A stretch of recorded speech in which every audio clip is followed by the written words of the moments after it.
ভাড়াটিয়া, কিন্তু কেউ বাথরুম পরিষ্কার করে না। সবসময় পরিষ্কার আমি করি, এটা আমার দায়িত্ব। কেন জানেন? পরিষ্কার পরিচ্ছন্নতা ইমানের অঙ্গ।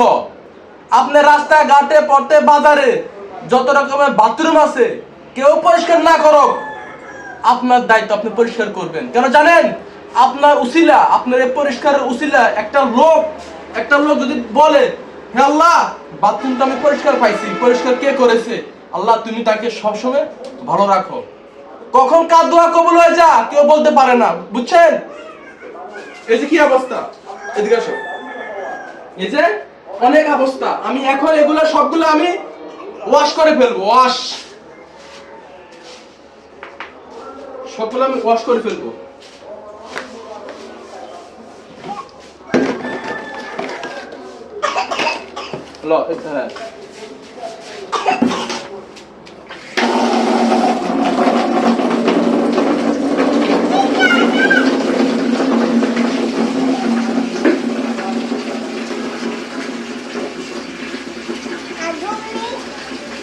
হ্যাঁ, তুমি বাইরে বাইরে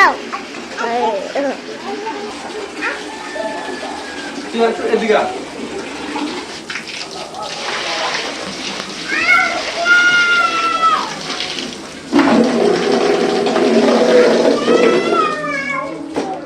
মানুষে কিভাবে প্রস্রাব করে পায়খানা করে আমি বুঝি না। এত দুর্গন্ধ, সীমাহীন গন্ধ, আমি বসতে পারি না।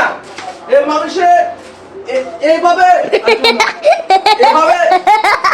কি আসিস না, কেমনে মানুষ বসে?